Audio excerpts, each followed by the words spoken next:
3 വർഷം മുൻപ് ആയുർവേദ ചികിത്സയുടെ ഭാഗമായാണ് ഫ്രാൻസിലെ നോസിയിൽ നിന്നും മാരിയോൺ അമ്മയോടൊപ്പം ഇടയിലേക്കാടെത്തിയത്.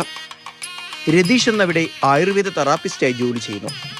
പരിചയം സൗഹൃദമായി, സൗഹൃദം പ്രണയമായി വഴിമാറിയൊഴുകി. പ്രണയം തുറന്നു പറഞ്ഞത് രതീഷ്. ആദ്യമൊന്നും ഞെട്ടിയ മാരിയോൺ പതിയെ സമ്മതമതി. ഭാഷകൾക്കും ഭൂഖണ്ഡങ്ങൾക്കുമപ്പുറം പ്രണയം കവിഞ്ഞൊഴുകിയപ്പോൾ ഇരു കുടുംബങ്ങളും ഒടുവിൽ പച്ചക്കൊടി കാട്ടി. രതീഷിന്റെ ഫ്രഞ്ച് വിപ്ലവം വിജയത്തിലേക്ക്. അവർക്കും താല്പര്യമുണ്ട് തോന്നിയതുകൊണ്ട് ഞാൻ പ്രപ്പോസ് ചെയ്തത്. അവർ എനിക്കൊരു പോസിറ്റീവായ മറുപടി തന്നെയാണ് കിട്ടിയത്. പക്ഷേ കുറച്ച് സമയം വെയിറ്റ് ചെയ്യണം. അതിന് ശേഷം നമ്മൾ തമ്മിൽ ഒന്നിച്ചിട്ട് ജീവിക്കണം, ലിവിങ്. അല്പസ്വല്പം മലയാളം പഠിക്കാനുള്ള ശ്രമത്തിലാണ് മാരിയോൺ. കുറച്ചു വാക്കുകളൊക്കെ പഠിച്ചു.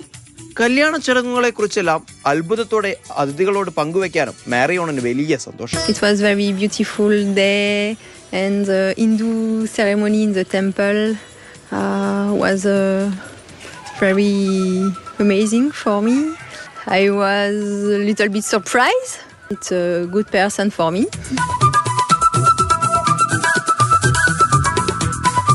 കേരളത്തിന്റെ ചൂട് കാലാവസ്ഥ ചെറിയ ബുദ്ധിമുട്ടുണ്ടാക്കുന്നുണ്ടെങ്കിലും ശിഷ്ടകാലം ഇവിടെ തന്നെ തുടരാനാണ് ഇരുവർക്കും താല്പര്യം. ഹിന്ദു മതവിശ്വാസ പ്രകാരം ഭുവനേശ്വരി ക്ഷേത്രത്തിൽ വെച്ചായിരുന്നു ഇരുവരുടെയും വിവാഹം. മാതൃഭൂമി ന്യൂസ്, കാസർഗോഡ്. സാരംഗ് സുരേഷ് ഉണ്ട് ഒപ്പം. Good morning Sarang. ഏതായാലും ഈ ഫ്രഞ്ച് വിപ്ലവം വിജയിച്ചതിൽ നമുക്ക് ആശംസകൾ നേരാം. നമ്മുടെ നാട്ടിലേക്ക് ഒരു ഫ്രഞ്ചുകാരി വരിക, നമ്മുടെ നാട്ടുകാരിയായി മാറുക, സന്തോഷമല്ലേ? Good morning. പ്രണയത്തിനും സ്നേഹത്തിനും ഭൂഖണ്ഡങ്ങളുടെയോ ഭാഷയുടെയോ ഒന്നും വേർതിരിവില്ല എന്നതിൻ്റെ ഏറ്റവും ഒടുവിലത്തെ ഉദാഹരണമായിട്ടാണ് നമ്മൾക്ക് ഈ രതീഷേട്ടൻ്റെയും മാരിയോണിൻ്റെയും പ്രണയകഥയെക്കുറിച്ച് പറയാനുള്ളത്. അവിടെ ഈ ഒരു ചികിത്സയുടെ ഭാഗമായിട്ടാണ് മാരിയോണും കുടുംബവും ഫ്രാൻസിൽ നിന്ന് കാസർഗോഡിൻ്റെ സ്വന്തം ഇടയിലക്കാടിലേക്ക് എത്തുന്നത്. ഒരു ചെറിയ ദ്വീപാണ്.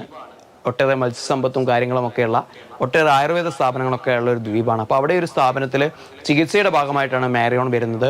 അപ്പോൾ അവിടെയുള്ള ജീവനക്കാരനായിട്ടുള്ള രതീഷിനെ പരിചയപ്പെടുന്നു. അതിനുശേഷം പിന്നീട് ഇരുവരും സൗഹൃദത്തിലാവുന്നു. പിന്നീട് പ്രണയം തുറന്നു പറയാനുള്ള ഒരു പേടി അല്ലെങ്കിൽ ഒരു മടി രതീഷിനുണ്ടായിരുന്നു. അപ്പോൾ ആ സമയത്ത് രതീഷ് ചെയ്യുന്നത് ഒരു സൂത്രം എന്താണെന്ന് വെച്ച് കഴിഞ്ഞാൽ, കൂടെ ജോലി ചെയ്യുന്ന മറ്റൊരു സുഹൃത്തിനോട് പറഞ്ഞിട്ട് അവരാണ് മാരിയോണിനോട് ഈ കാര്യം പറയുന്നത്. ആദ്യം കേട്ടപ്പോൾ മാരിയോണിന് വലിയൊരു ഷോക്ക് ഉണ്ടായി.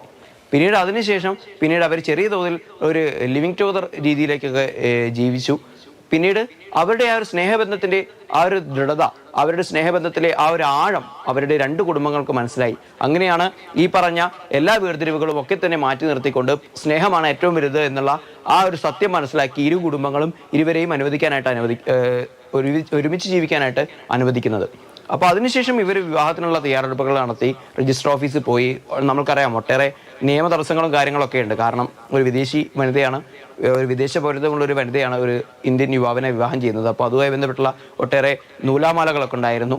അതൊക്കെ ഒടുവിൽ ക്ലിയർ ചെയ്തതിന് ശേഷമാണ് അവർ വിവാഹത്തിലേക്ക് എത്തുന്നത്. ഒട്ടേറെ നാട്ടുകാരുണ്ടായിരുന്നു. മാരിയോൺ നമ്മളോട് സംസാരിക്കുന്ന സമയത്ത് വലിയ അത്ഭുതത്തോട് കൂടിയിട്ടാണ് പറയുന്നത്. കാരണം ഫ്രാൻസിലൊക്കെ ഇൻറ്റിമേറ്റ് മാരേജ് ആണുള്ളത്. അപ്പോൾ അവിടെ നിന്ന് വ്യത്യസ്തമായിട്ട് വലിയ വിഭാഗം ആളുകൾ കല്യാണത്തിനായിട്ട് ക്ഷേത്രത്തിൽ ഒത്തുകൂടുന്നു. അവർക്കൊക്കെ ഭക്ഷണം ഇവർ കൊടുക്കുന്നു, എല്ലാവരും വധൂവരന്മാരെ അനുഗ്രഹിക്കുന്നു. അതൊക്കെ ഒരു പുതിയ അനുഭവമാണ് എന്ന് മാരിയോൺ പറഞ്ഞു വെക്കുന്നുണ്ട്. എന്തായാലും ഈ രതീഷ്